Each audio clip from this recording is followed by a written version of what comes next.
the United States, a common opinion might be of the land or maybe a country. These definitions are outdated by half a century, if not more. There were at least 7 different definitions of the United States throughout history, layered like an onion.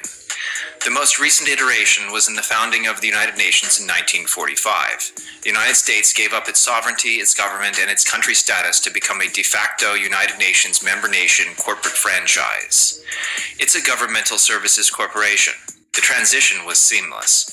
Since the implementation of the Universal Declaration of Human Rights in 1948, there have only been United Nations resident citizens called legal presences.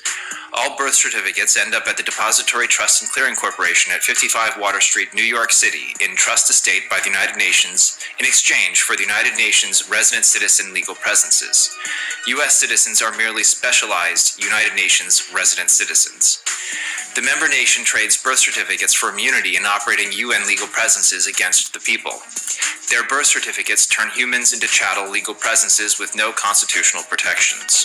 The United States entered the United Nations by first declaring statutory bankruptcy receivership in 1933 and then by being in a legal state of belligerency, which is to say, in default and breach of the peace. The United States was at war with Germany and the Axis powers in World War II.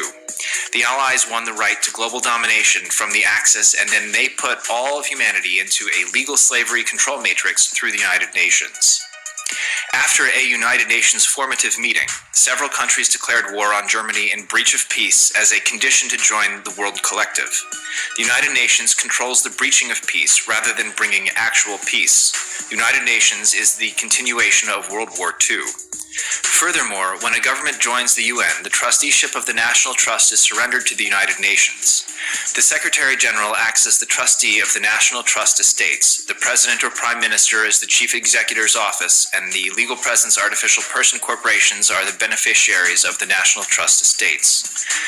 The presidents take orders for the National Trust Estates from the United Nations Secretary General. The relationship is financially secured through the U.S. Permanent Representative at the UN. Permanent. As such, each country's constitution is subverted by the UN Universal Declaration of Human Rights due to legal presence strawman corporations being issued by the United Nations. The United States does not issue its own legal presences. The Universal Declaration of Human Rights is the highest legal document on the planet for artificial persons and how the UN controls humanity and Earth. It even replaces all courtrooms globally with their UN competent national tribunals. In the U.S., these tribunals have no obligation to the Constitution except in fictional appearance and propaganda only. Tribunals are about whatever suits the corporate needs. All judges are merely United Nations administrators of UN legal presences. Many UN administrator judges operate without oaths, and those that do, the oaths are to a mere corporate legal fiction doing business as the United Nations.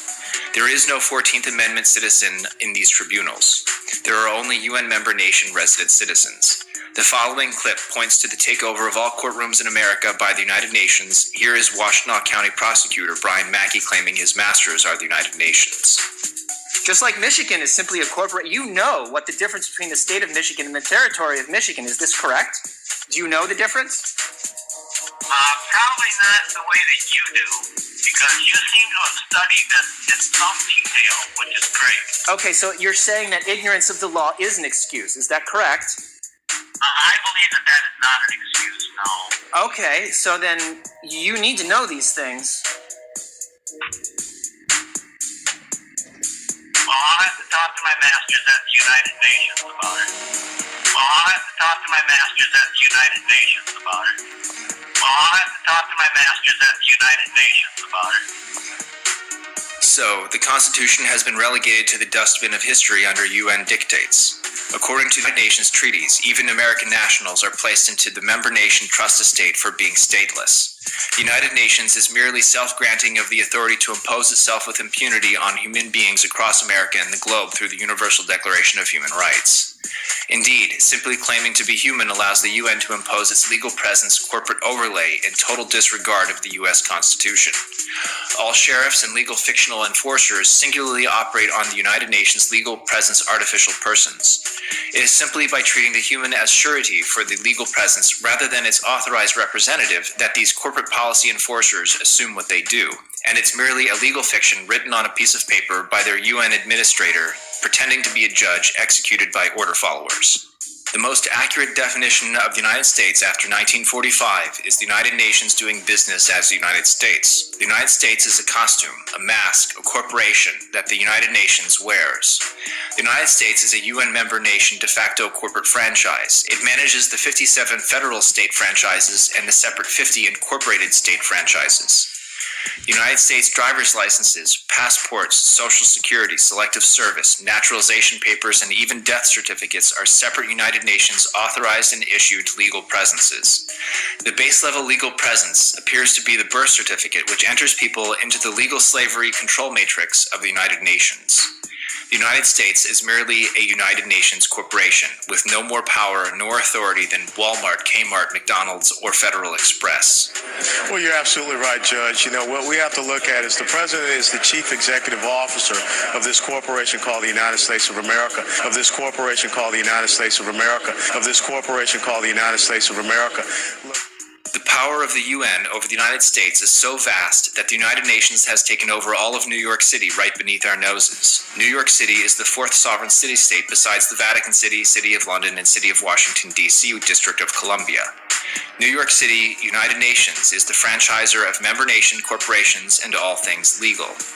It creates the framework of rights abuses by member nations via legal presences. The UN is at legal war against humanity run by the Secretary General Trustee. For a restoration of the United States and Constitution, the UN would absolutely need to be dissolved.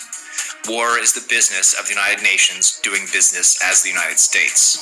For more information on the takeover of New York City by the UN, please see Episode 4, United Nations, the Fourth Sovereign City-State of New York City.